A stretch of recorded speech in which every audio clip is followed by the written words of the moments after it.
وَإِن مِّنْ أَهْلِ الْكِتَابِ إِلَّا لَيُؤْمِنَنَّ بِهِ قَبْلَ مَوْتِهِ وَيَوْمَ الْقِيَامَةِ يَكُونُ عَلَيْهِمْ شَهِيدًا.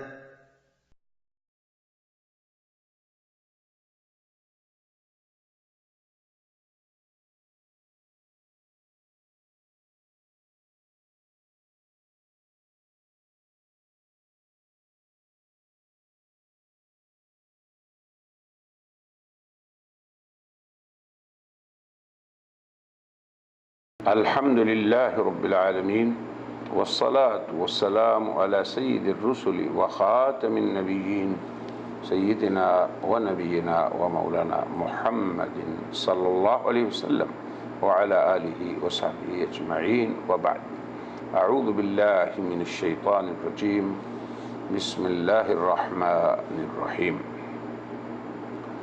وَإِن مِّنْ أَهْلِ الْكِتَابِ إِلَّا لَيُؤْمِنَنَّ بِهِ قَبْلَ مَوْتِهِ وَيَوْمَ الْقِيَامَةِ يَكُونُ عَلَيْهِمْ شَهِيدًا.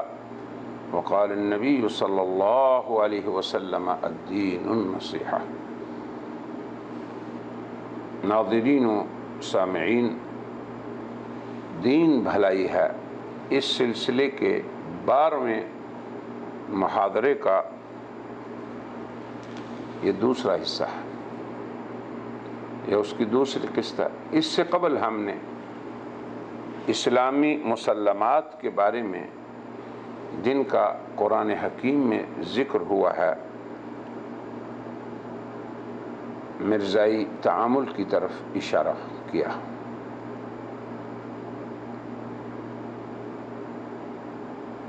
اب اس قسط میں ہم احادیث نزول عیسیٰ علیہ السلام اور مرزا قادیانی کا تعامل کیا رہا اس کو ذکر کرتے ہیں۔ حضرت عیسیٰ علیہ السلام کے موضوع میں ایک طرف مرزا غلام احمد قادیانی نے آیات قرآنیہ میں تاویل کی راہ اختیار کی، تو اب احادیث نبویہ کے بارے میں اس کی روش کیا رہی، اسے بھی جاننا ضروری ہے۔ تو اس کے بارے میں مجملاً اس کا طریقہ کار یہ رہا کہ اولاً ان احادیث پہ طعن کرنا، یہ ٹھیک نہیں، صحیح نہیں، ثابت نہیں۔ پھر عجیب بات، ان احادیث کو اپنے اوپر فٹ کرنا کہ اچھا اگر مسیح نے آنا ہے تو میں ہی ہوں۔ اب ہم ان دونوں امر کی وضاحت کرتے ہیں۔ پہلا عمل تو یہ ہم نے بتایا کہ مرزا کی یہ سعی کہ نزول عیسیٰ علیہ السلام کے بارے میں وارد احادیث پر وہ جرح و قدح کر کے انہیں غیر معتبر بنانے کی ناکام سعی کریں۔ وہ حمامت البشرا کے صفحہ 83-84 کے حاشیے میں بزبان عربی یوں رقم تراز ہے، کہتا ہے وَمِنَ الْاخْتِلَافَاتِ الْعَظِيمَةِ فِي أَحَادِيثِ هَذَا الْبَابِ أَنَّ بَعْضَ الْأَحَادِيثِ يَدُلُّ عَلَى أَنَّ الْمَسِيحَ لَا يَأْتِي إِلَّا تَابِعًا وَمُطِيعًا لِلْمَهْدِي فَإِنَّ الْأَئِمَّةَ مِنْ قُرَيْشٍ وَالْمَسِيحُ لَيْسَ مِنْ قُرَيْشٍ فَلَا يَجُوزُ أَنْ يَسْتَخْلِفَهُ اللَّهُ لِهَذِهِ الْأُمَّةِ، کہ اس باب میں وارد حدیث جو ہیں ان کے اندر عظیم اختلاف ہے کہ ان میں سے بعض اس امر پر دلالت کرتی ہیں کہ مسیح وہ مہدی کے تابع اور مطیع ہوگا، کیونکہ ائمہ قریش میں سے ہوں گے اور مسیح قریشی نہیں۔ تو یہ درست نہیں کہ اللہ تعالیٰ اسے اس امت پر خلیفہ بنائے۔ اب یہ ایک قسم کی احادیث ہے۔ بعد اس امر پر دلالت کرتی ہیں کہ مسیح منصف حاکم امام اور اللہ تعالی کی طرف سے خلیفہ بن کر آئے گا. جملہ امور کی باغ ڈور اس کے ہاتھ میں ہوگی. وہ صرف اس وحی کی اتباع کرے گا جو اس پر 40 برس تک اترتی رہے گی. وہ قرآن کے احکامات میں سے بعض کو منسوخ کر دے گا، بعض کا اضافہ کرے گا. اس پر اللہ تعالی وحی نبوت کو ختم کرے گا اور اسے خاتم النبیین بنائے گا. اس کے باوجود یہ کہتے ہیں کہ اس کی وحی قرآن کے معارض نہ ہوگی، اور مسیح ویسے نماز پڑھے گا جیسے مسلمان پڑھتے ہیں، اور ویسے روزہ رکھے گا جیسے مسلمان روزہ رکھتے ہیں.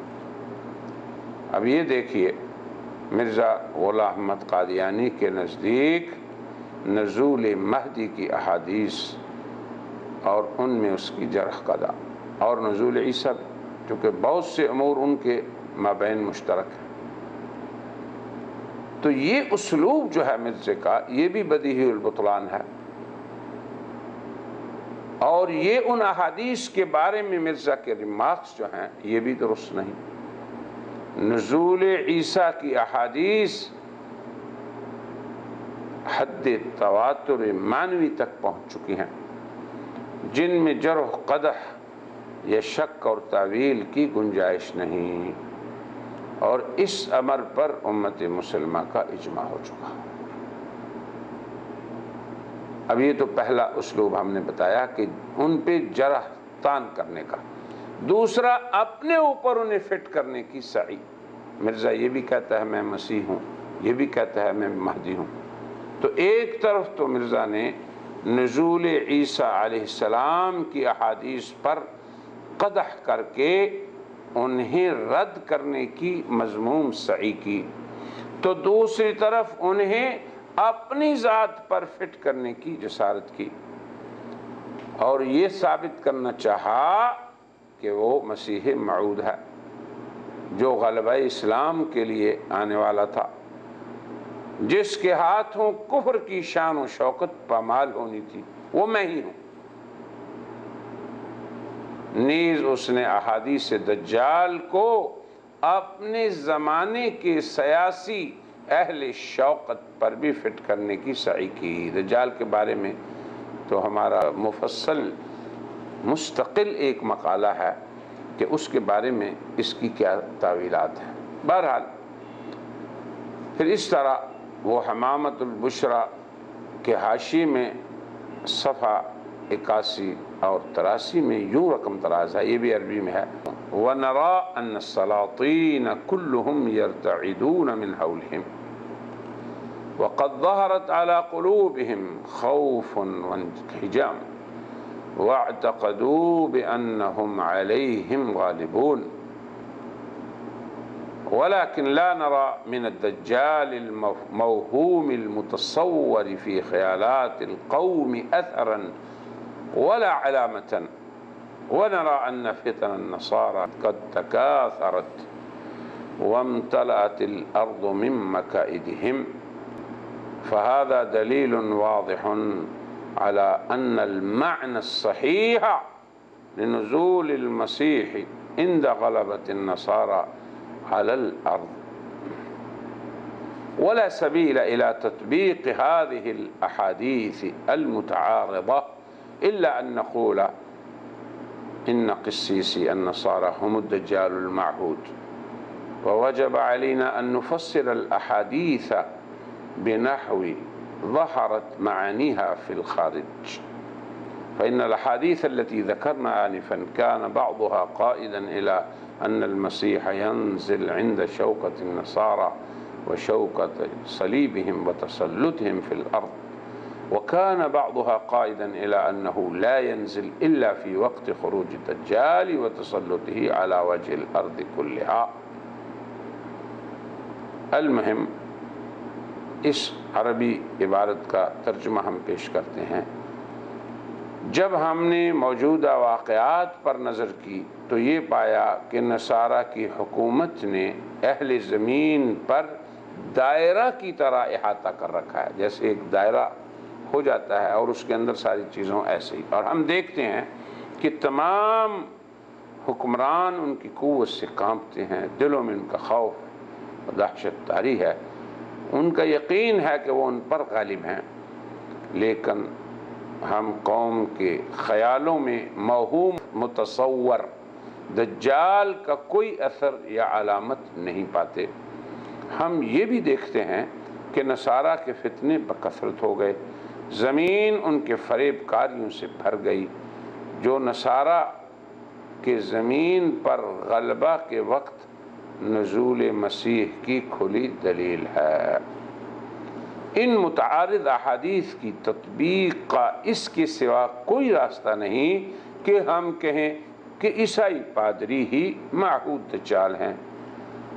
ہم دیکھیں یہاں دجال انہیں کہہ رہا ہے، ہم پر واجب ہے کہ ہم ان احادیث کی تفسیر ایسی کریں جن کے خارج میں معانی ظاہر ہو چکے ہیں، کیونکہ جن احادیث کا ہم نے ذکر کیا ہے ان میں بعض تو یہ بتاتی ہیں کہ مسیح کا نزول نصارہ کی عظمت و برتری، ان کی صلیب کی شوکت اور ان کے زمین پر تسلط کے وقت ہوگا، اور بعض یہ بتاتی ہیں وہ تو خروج دجال کے وقت اور اس کے عام زمین پر تسلط کے وقت نازل ہوگا.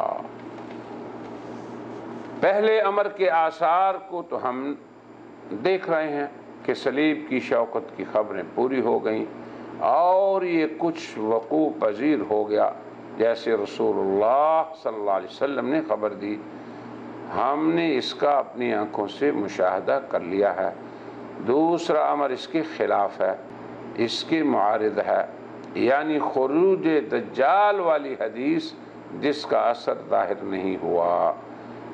سو دو معنوں میں سے جو ظاہر ہوا وہی حق ہے، اور جو دو معنوں میں سے ظاہر ہوا وہی وہ باطل ہے، اور جو دو معنوں میں سے ظاہر نہیں ہوا وہ باطن ہے جس میں اکثر اہل فکر کی نظر نے غلطی کی ہے.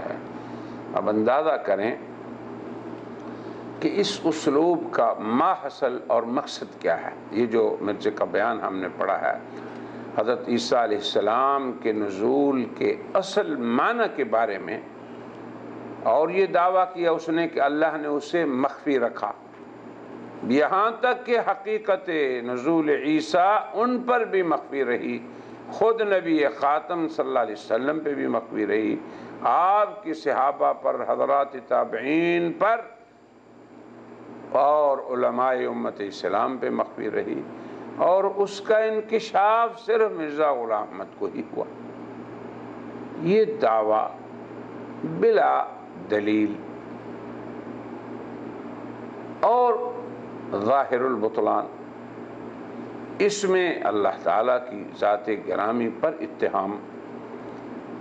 خود جناب رسول اکرم صلی اللہ علیہ وسلم جن کا وظیفہ ہی بیان حقائق شرعیت ہے، جن کا وظیفہ ہی یہ ہے کہ وہ شرعی حقائق کو بیان کریں اور خوب کھول کھول کر بیان کریں، پھر اس میں جماعت صحابہ اور سلف اور خلف سبھی کی اس میں احانت ہے کہ وہ ایسے لوگ تھے کہ انہیں شرعی حقائق کا بھی علم نہ ہو سکا.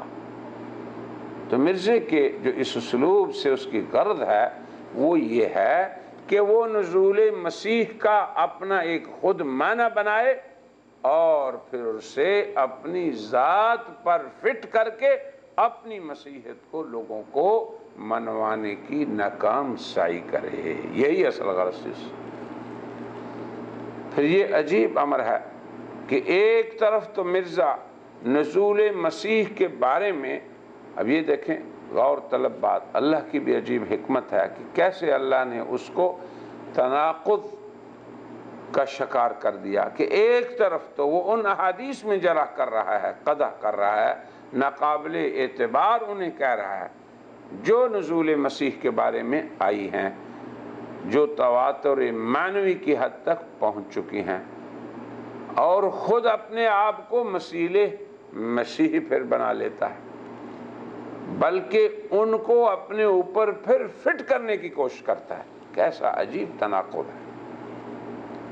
حالانکہ واقعات عالم کھلے طور پر اس کی تکذیب کر رہے ہیں کہ یہ شخص کیسا مسیح ہے کہ جس کے ادعائے مسیحیت کے بعد دنیا کے حالات نہ بدلیں، نہ دنیا سے ظلم ختم ہو، نہ دنیا میں انصاف کا قیام ہو، نہ دنیا میں اقتصادی